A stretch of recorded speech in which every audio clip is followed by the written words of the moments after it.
They could be called crucial conversations. They could be called difficult discussions. They could be called a number of things. It doesn't matter what you call them. It's all basically the same thing. It's a tough conversation that you need to have. Crucial conversation is trademarked, and we're going to talk about that this morning. But before we get there, just a reminder to claim your CEs. Here's how you do it. And then there'll be another slide at the end that gives you more details. So first of all, crucial conversations, like I said, is a trademarked item. Here is a picture of the book with the authors. You can purchase this off of eBay, Amazon, any number of sites if you're interested. It's an easy read, about 250, 275 pages.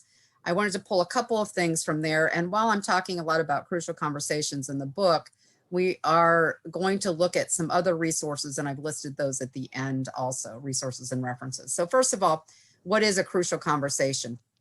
It is a discussion between two or more people. It doesn't just have to be a one-on-one conversation, but two or more people where the stakes are high, opinions are different between the group or group members, and emotions are really high during that time.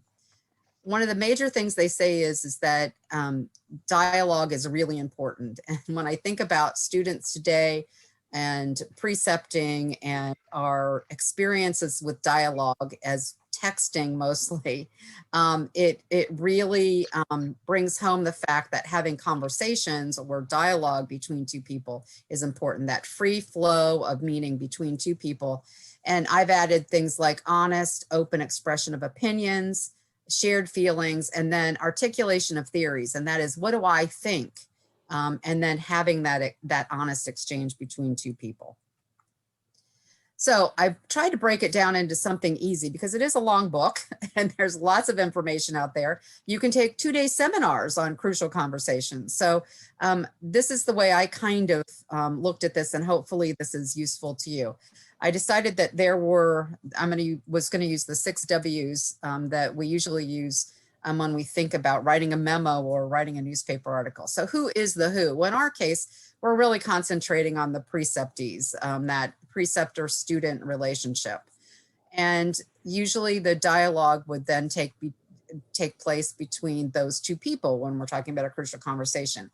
In the case of preceptors and students, sometimes it's useful to ask a clinical faculty or another RN to join in the conversation, just for documentation purposes and making sure that the student heard.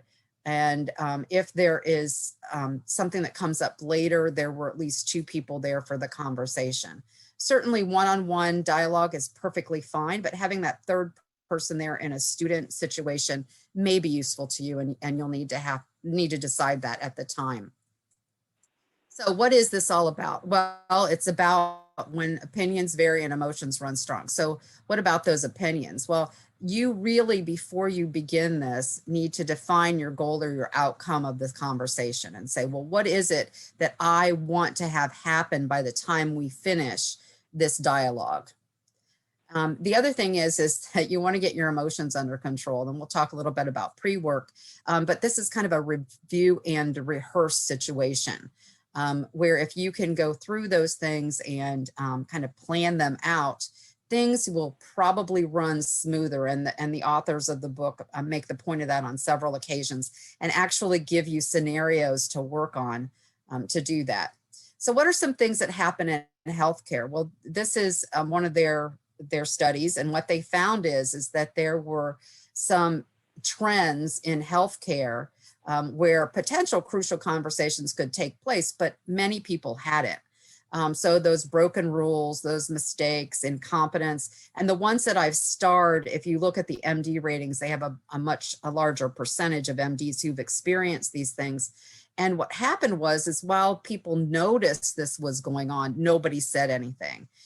And I think everybody's probably heard the story of, I think it was in an IOM report maybe, where there were 7 people that knew this woman came in for a tonsillectomy, but ended up having a part of her foot removed or something like that. Nobody said anything. And so these crucial conversations have to do with that. And we've talked about team steps a little bit too, and that'll play in here a little bit more too. So that's the what.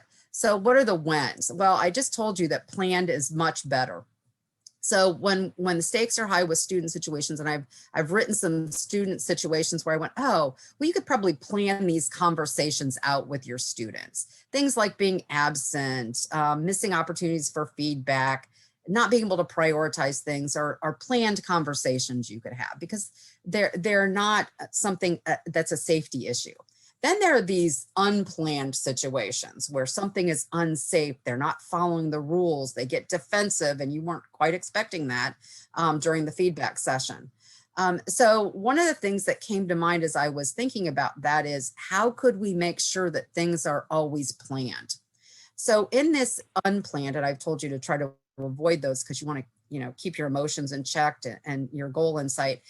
But I'm going to go back to that team steps acronym of CUS. And we talked about that, I think, with formative feedback when there was a safety issue. You could use that here to delay the extended conversation and say, you know what, I'm really concerned, I'm uncomfortable. Let's have a conversation about this, a bigger conversation about this later, but let's stop what's happening right now. And that could be a way where you could then take a step back, do some planning before you had that crucial conversation. Then there's the where. Well, if it's planned, you can plan for that quiet, private space. If it's unplanned, however, sometimes you just have to have that conversation where it's happening. A couple of notes about that though. So if you can be as private as possible, that maintains that psychological safety. That's really important in crucial conversations. And then start with the heart is a phrase from Crucial Conversations. That's this red highlighted bold print that you're going to see in my PowerPoint. And that means you're starting with the right motive and good intention. So no matter where you are, when it's happening, what the conversation is, if you start with the right motive and good intentions and get that through in your conversations, the conversation should go well. And we'll talk a little bit more about that. So the why or the why nots. So we have lots of reasons why we should have conversations. Fewer medical errors. They actually did an intervention with cancer survivors, and they had a group who learned crucial conversation or communication skills, and another group who did it, and they actually had a better 5-year survival rate by about 3 times. It helps you maintain relationships and influence others. And a couple of other things are listed there, but then why not? So there was a study done by I believe it was a master's student, and she said, well, why don't we have crucial conversations with students? And there are a list of things, and we've all had this. We don't want to be the bad guy. Sometimes we just don't know what to say. However, the more crucial the conversation, the more likely we are to handle it poorly. And so that is a reason for us to say, let's do this, let's plan it, and let's make it happen. And so that is the big how. So how are we going to do this? So I talked about crucial conversations, but know that I'm using that model today. There are lots more processes that you could use to have these conversations with students. Here's one from Team Steps that I've given you. And this article by Chiraga lists, I don't know, 3 or 4 more processes that are different than these two. But here's the basic crucial conversations model. We're going to go through that quickly, and then we're going to have some time, hopefully, to talk about some conversations that you've either had, you think you need to have, and maybe some student issues that have come up. So first of all, pre-conversation. So when I was looking at this model for crucial conversations, I said, boy, there are some skills and some things that I need to do to get ready to have the conversation. So this is your rehearsal and preparation time. So these bolded phrases are again from Crucial Conversations. So one is getting unstuck. Now with students, you shouldn't be really stuck because we've talked about formative feedback, we've talked about summative feedback. And so you've been giving feedback all along. You've identified those problems. The students know what they are, you know what they are. The unstuck portion for students might be the fact that you've said it 3 or 4 times, but they haven't heard you. And so then you have to have that crucial conversation to get this student to move forward. The next one is master your story. What I see this is being mindful of the things that trigger you when you get into a conversation so that you stay calm. You remove that defensiveness. Don't feel intimidated by the student. And this is where that rehearsal comes in, kind of knowing how you are and then rehearsing what you think might happen in the conversation, phrases that you can use when you feel emotions rising. And then there's that start with the heart. Really know what your outcome is and what's at stake. Make sure that your intentions are good, and then consider the other person's perspective before going in. Now, you can't make up their story. You want to hear what they have to say, but you also want to assume that their intentions, whatever their actions were good. Don't assume bad things. Okay, then we get into the conversation. So learn to look is a phrase that they came up with, and that basically says that while you're in the dialogue, notice what's happening around you.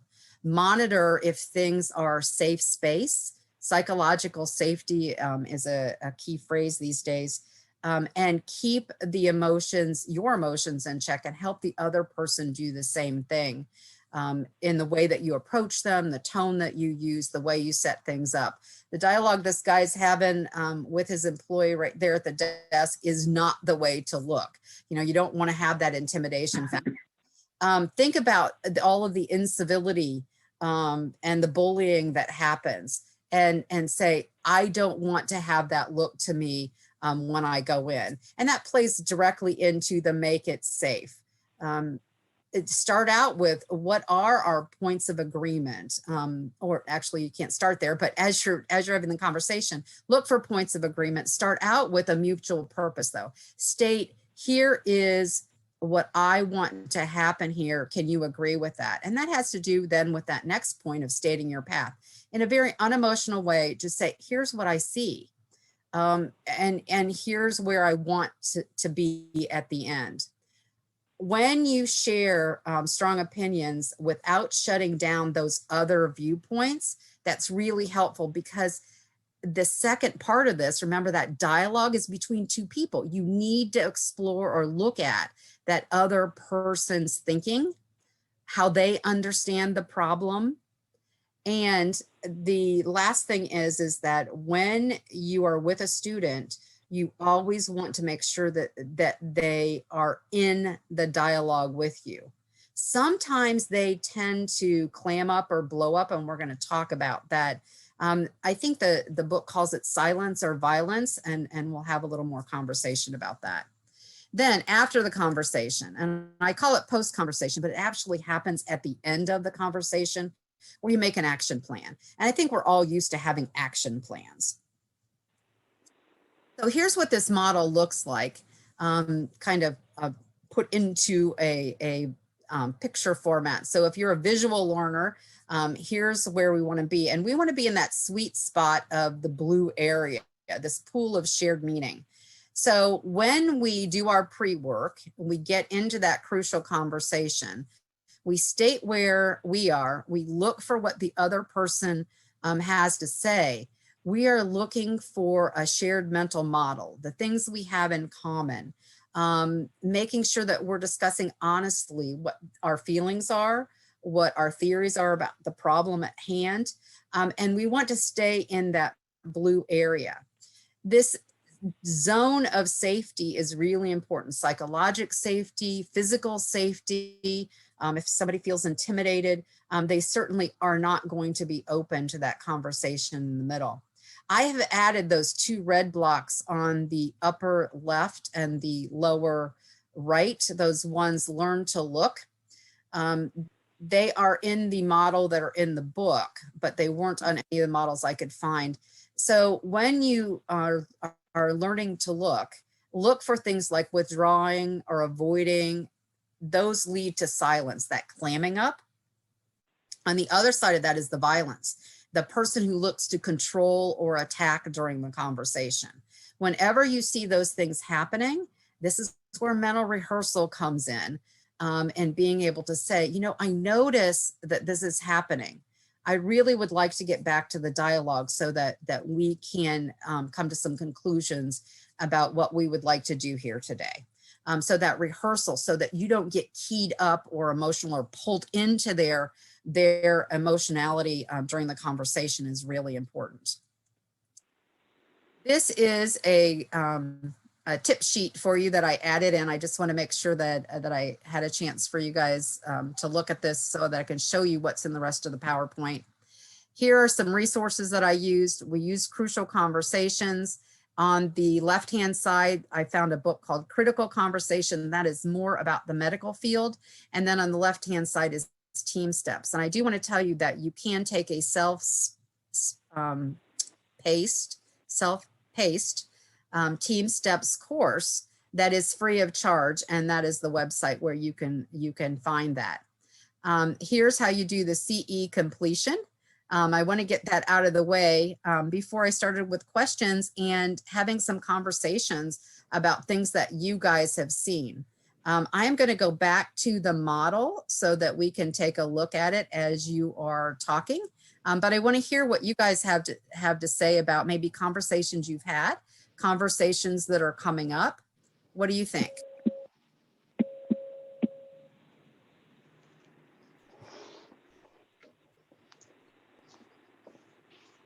Becky, this is Barb, and this is a favorite model of mine. But like you said, there are many communication models, but this one with the share the story, you know, making sure that you're on the same wavelength with them, has just applied in so many learner situations with me. Actually, it's a good model for any communication, no matter who it's with. But for me, I have used it many, many times with learners when they come into a clinical setting, and they have their own agenda for what they want to get accomplished, what they think they're supposed to be doing there.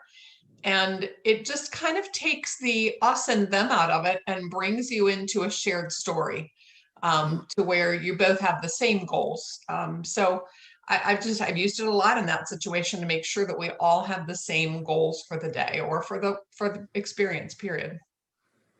Can you share with us, Barb, how you navigated the language of that? Yeah, let me see if I can remember one instance specifically. I had a learner, I was teaching clinical, and I had a learner who, she was an LPN in an RN program, and she kind of came in with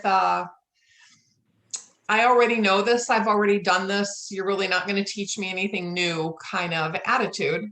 And you know, when we would talk about medication safety or we would talk about patient safety, she just she would do that. I'm going to fold my arms, I'm going to roll my eyes. I'm just, she mentally closed down to anything that was being said because she came with the perspective that she already knew it. And so in a private conversation, I started by asking her goals for the clinical setting.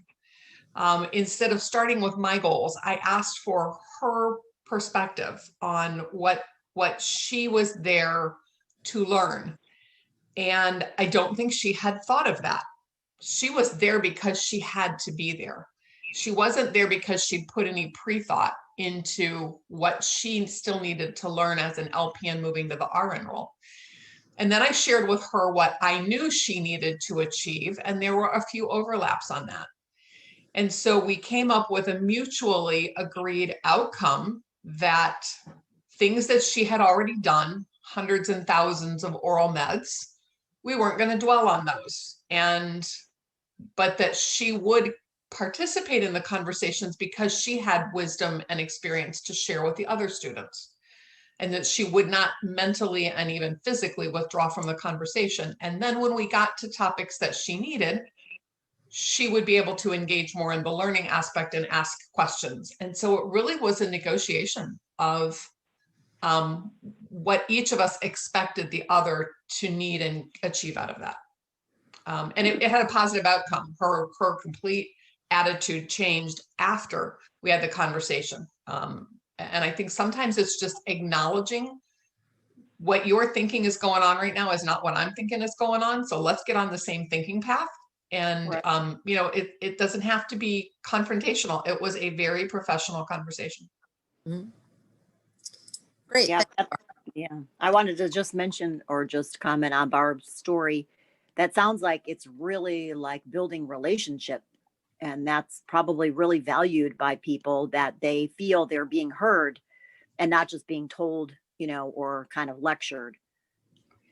And I think that's the heart and soul of Grenny and Patterson's work here. It's that, and the model that Becky has up right now, that pool of Mhm. shared meaning. It is a relationship.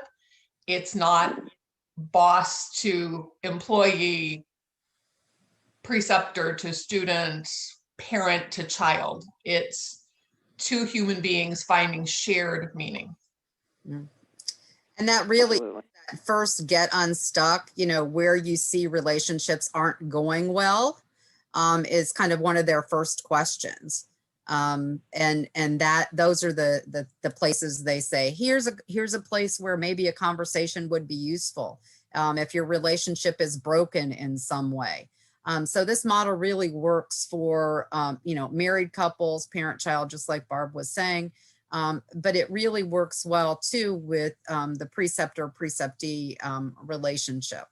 Although you can use another model. And I think that relationship, if you look at all the other models, relationship building, is one of those core things that you'll find.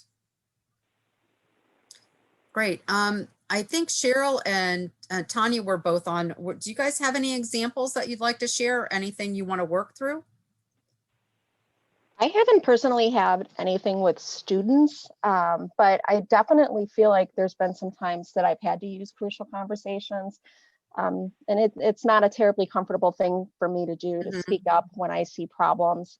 For instance, there's a process that we had here and it didn't make sense. And going to the supervisor and saying, hey, could we maybe think about this process and maybe we need to make some adjustments here? That wasn't a comfortable thing for me to do. So that's the only thing I could think of, but this is definitely something I've been working on for a while and it is not comfortable for me. So Right, right. And one of the things, Tanya, that might be useful is this rehearsal phase, um, and kind of working through, well, what might that look like? What is the worst outcome? So that tip sheet at the end is, think about, it is uncomfortable going, and that is the problem with going to have the conversation. But think about, if you don't go to have the conversation and the process continues, what will happen? Well, maybe just frustration throughout the clinic, but it also could be, if you don't speak up because you're uncomfortable because there's a safety issue, then we have some negative outcomes. So maybe flip that, is my little bit of discomfort worth having somebody not having a good outcome? mhm. But rehearsal can help with that. Making sure that your intentions are good when you start out. And many times, in the stories that were related in the crucial conversations, they got to a good outcome and the people were appreciative that their employees or, um, someone spoke up to say, thank you for not allowing me to make that error, or thank you for helping us correct that. And so if you can go in with that outcome as your goal, um, being thanked for bringing it up, that might make it more comfortable too. Because if your, leadership, um, understands what you brought to them, they will be very thankful. So keeping that neutral, unemotional, knowing that it's high stakes, but you want to get to a mutually agreeable end, sometimes makes it more comfortable. I'm not sure if that helped or not, but No, that's it it. does. That is absolutely true. Just I can't say that I'm comfortable right now, as many conversations have I had, that it is the most comfortable for me either. I think discomfort is one of the reasons we avoid having these conversations. Mhm. Yeah, I also like to, I do find it somewhat helpful for myself, at least if I don't just go into it in like a complaining about Right. it. I like to come up with some solutions, so some Yes. suggestions. Maybe we could Yes. try it this way. Here's some other, I feel like that helps a little bit. So I do tend to think a long time before I say anything. Yeah. Yeah. And doing that mental work beforehand sets you up in just a great position, Tanya, for having those conversations. That's great. Mhm. Becky, to go along with what Tanya was just talking about in the 2-day, I don't know if they cover it in the book. I don't really remember the difference between the 2-day sessions that I attended in the book. But they also talk about kind of a communication style to help support those rehearsals. And so I think if you're someone like what Tanya just said, where like these kind of conversations are real difficult for you, to think about this in every normal conversation and make this the normal way that you approach conversations for any purpose, to make sure that you start by hearing the other person's understanding of the day or meaning of the process or whatever it is, but kind of that seek first to understand philosophy, and that just kind of helps you get into that mode of always finding the shared meaning. And so that was one of the things that they actually for 2 days made us do every conversation starting that way, because that's kind of the heart of this. Right. Great. Thanks, Barb. One of the other things I think is that mastering my story helps there too. So sometimes we've had conversations that have ended poorly, and that sticks with us. And so kind of thinking about that before you go in, well, what might have gone wrong in that conversation? How could I change that conversation? If this starts to go wrong this time, what might I do to change the path of the conversation? So again, that kind of thinking about your triggers, things that might have not gone so well in the past and how you might change it for your next conversation can help you out in those situations too. Anybody else have any thoughts about conversations they have coming up or things that might have been difficult for them? I was just wondering, in any event, would you bring in like a neutral person to kind of be there to just make sure it's neutral, or does that seem more intimidating, or what are your thoughts on that? Well, I think these dialogues can happen between 2 or more people. So if you know this is going to be a one-on-one situation, maybe you've attempted to have a conversation in the past, you might have a planned conversation and say to the person, I'd really like to meet with you at 9 o'clock on Monday morning, and I've invited so-and-so to come along because I haven't, we haven't been able to come to an agreement about XYZ in the past. When it comes to a student situation, I think bringing a clinical faculty in to help you if you know that this is going to be really high stakes and you need that third party, and saying, you know what, I'm going to invite your clinical faculty because they know more about the rules of the course and they can help us clarify that. So your third party is not because you need the support, it's because we need the support because that third person knows more about the policies and procedures of the course. I agree. So that's how I would see bringing in a third person. Great, thanks. Does anybody else have any questions or thoughts? This is Cheryl. I have a question. What do you do when you get to the silence part? Like, let's say the other person, what happens when it gets to be too silent? Do you say, let's revisit this in the next day? Let's think about this and talk about it tomorrow and set up a time? You can do that. Silence is not a bad thing. It's just that we're socially uncomfortable with it. So sometimes silence means that they're thinking, and it gives you some time to think also about, the path the conversation's taking. Sometimes you can simply go back to your original goal and intention. My intention for this conversation was for us to come to a conclusion about XYZ today. And I'm hoping about that and you can accomplish that today. If you need a few minutes to think about that, that's fine.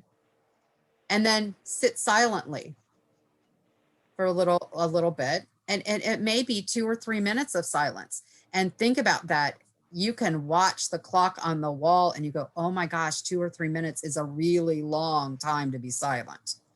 But that allows them to to think about that and engage. They might also say to you, you know what, I am not ready to have this conversation. That may be their response to your offer to let them think about it and reach a goal today. You say, you know what, that is perfectly fine with me.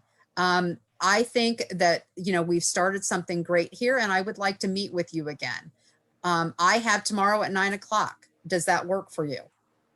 And then you're kind of giving them some choices.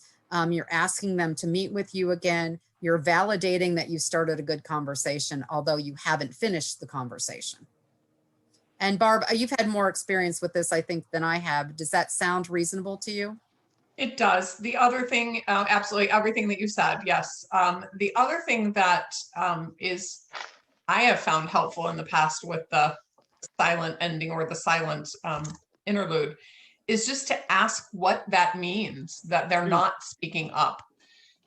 Because that might be, they might not know how to say, they could be silent because they're on the verge of emotion that they don't want to express. Mm-hmm. And so, they may just say, I'm too angry right now to talk, whatever, but just to literally call it out and say, there's a real long period of silence here. What does that mean? How should I be interpreting the silence when, how should I be interpreting the fact that I think you've withdrawn from the conversation right now? And give them, as Becky said, give them a few minutes to respond to that, a few seconds, whatever, to respond to that. And I've done that in the past where people have broken down in tears right then. As soon as you say that, they just crumble. Because the silence is their wall. The silence is their fortitude. And when you question the fortitude, then the reality underneath it comes out. So I've had students go to tears. I've had students flame up in anger because they shut down and they think they're being accused of something. And so sometimes the silence is a real good part, like Becky said, to go back, especially if it becomes emotional, to go back to that purpose, go back to the beginning. Why are we here? Give them a few minutes to get their emotions in tow. If they persist with silence, even when you start to say, I'm not understanding why our conversation died. Can you help me understand why the silence is here?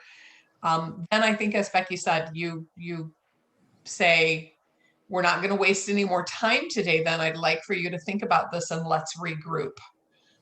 Let's come back. And is there anybody else that we should invite into the conversation?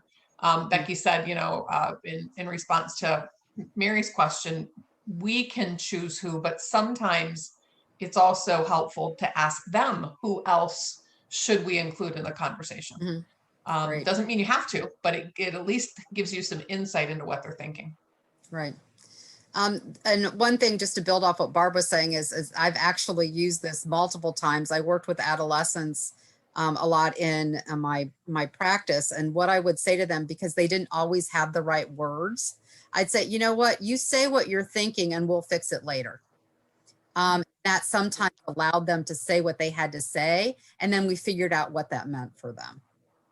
And I think that works with students. I think that works with colleagues. It just gives them permission not to have the right words at that time. Because remember, you rehearsed this. If this was a planned conversation, you've had some rehearsal with this. They don't have the skill set maybe that you have to have these conversations.